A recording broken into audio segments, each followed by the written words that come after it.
So in lecture 6 we are going to talk about the application of different forms of energy, and today we are going to start with mechanical energy. And in mechanical energy is something which you have been exposed to since a very long time, because when we say mechanical energy, it's basically a combination of kinetic energy and potential energy. And let's say, for example, when the turbine rotates, it's also a form of mechanical energy, which is because of the potential or the kinetic energy which gets again converted. And this rotation of turbine will generate electricity. So from mechanical energy we are getting electrical energy and so on. So there are interchangeable energies and different forms of energy. Today we are going to look into a part of a mechanical device which we usually call as flywheel, which is used in many machineries. So we are going to look into that part. But before we start with that, let's just look into the basic details of mechanical energy. So if a mechanical energy storage system is considered, it basically exploits the kinetic or the gravitational forces to store the input energy. So while the physics of mechanical energy is very much simple, because we know a lot of things about it, okay. Whether you climb a mountain or roll a wheel or spin a flywheel or lift weights, all are examples of mechanical energy. But the technology which is used in order to use that mechanical energy for generating different kinds of other forms of energy, for example electricity and all, is quite complicated and more or less very much advanced.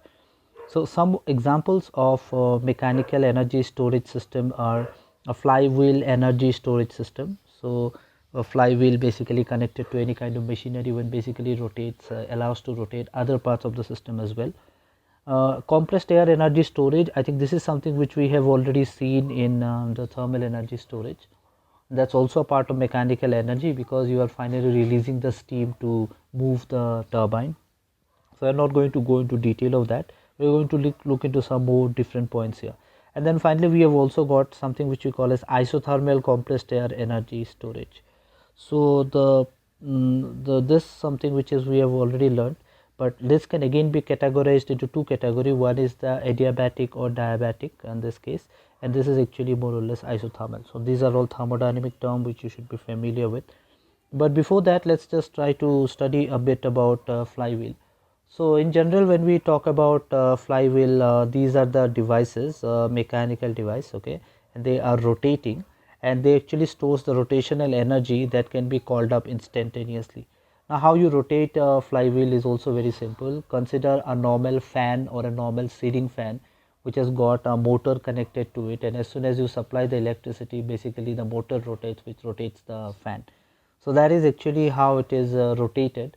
So we are using electricity to get rotate the fan, so mechanical energy. In the same way, we can rotate a flywheel and actually get back electricity from there, just like which happens in basically a turbine. So a flywheel usually contains a spinning mass in its center and is driven by a motor. So depending on what kind of source you have, you can actually use an AC motor or a DC motor. And whenever there is the need of energy, the spinning force drives a device similar to a turbine to produce electricity, and it will usually slow the rate of rotation. Now how do we charge or recharge the flywheel? We can actually recharge the flywheel by using the motor to increase the rotational speed once again. So if you have a motor attached, and depending on how fast the motor can rotate, you can actually have rotations per minute for the flywheel as well, which can be set. So a flywheel is able to absorb or capture energy from the intermittent energy sources over time, and deliver a continuous supply of uninterrupted power to the grid. So the input that is going into the grid can more or less be maintained at a constant rate using a flywheel. It can also respond to grid signals, okay. So we are basically talking about a larger setup here, where you may be having a power plant, and it can respond to the grid signals, and it will deliver frequency regulation and electricity quality improvements, okay. So if you look into a typical flywheel, this will look something like this, okay.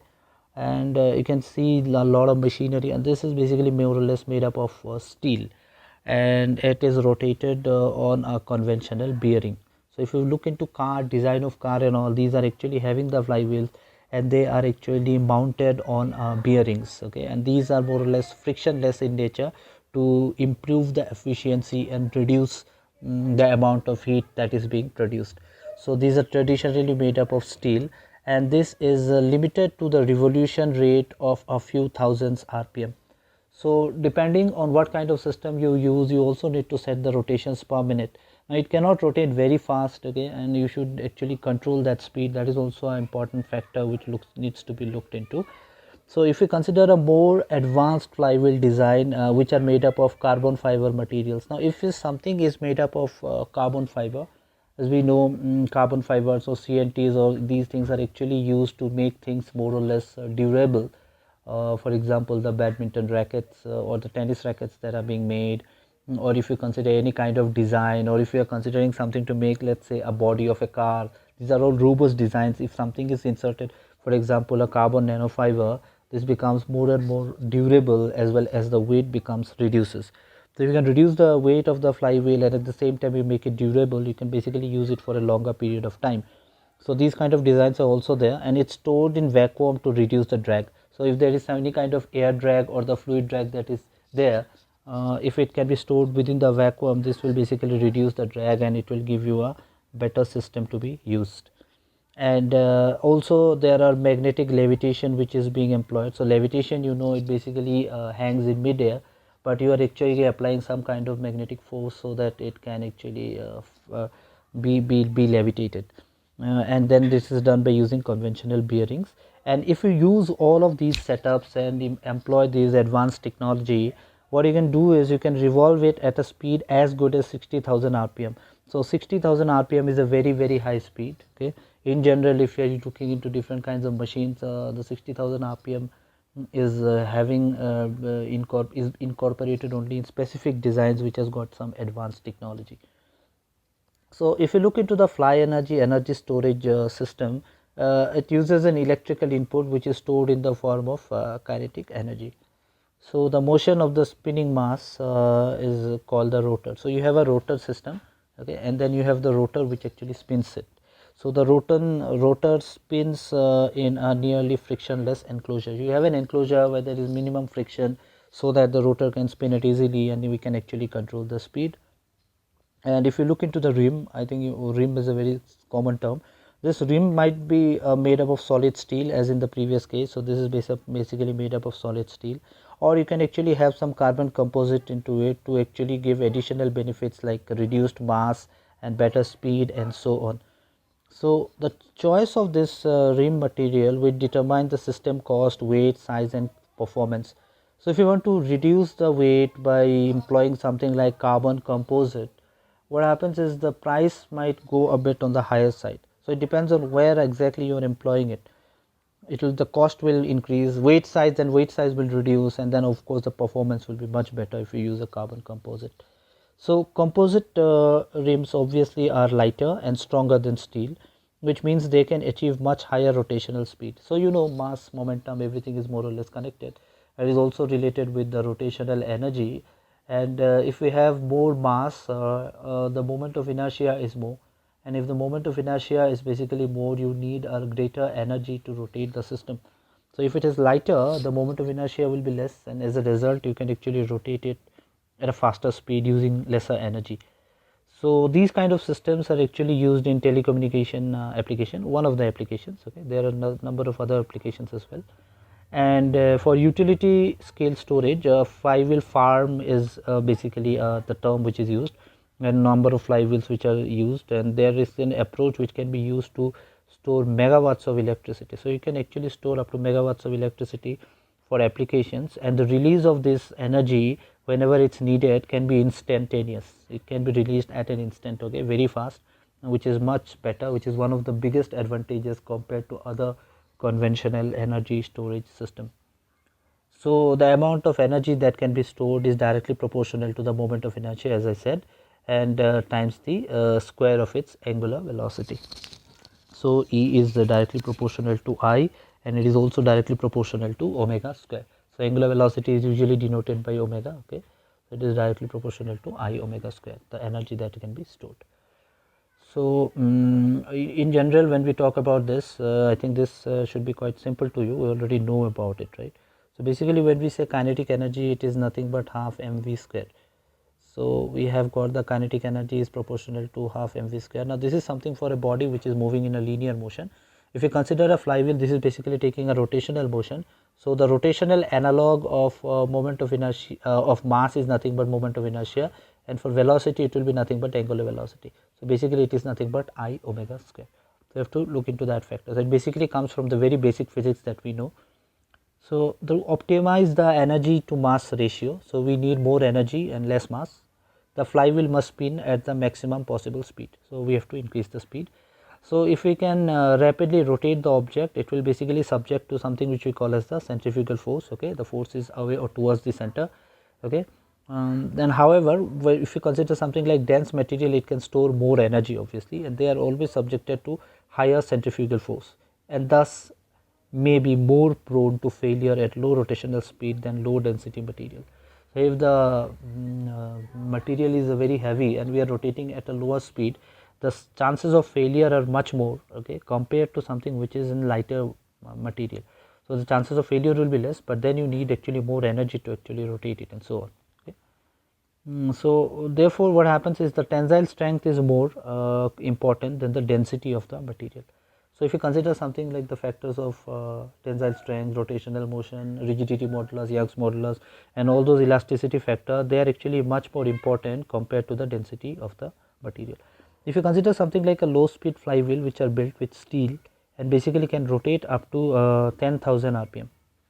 So the speed can be as high as 10,000 rpm, but not the 60,000 rpm that we have mentioned in the previous slide.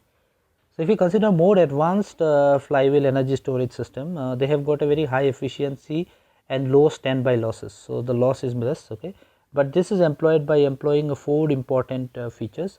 The rotating mass or the flywheel basically is made up of fiberglass resins or polymer material with a high strength to weight ratio. So the strength is very high, it is very strong, robust, and so on.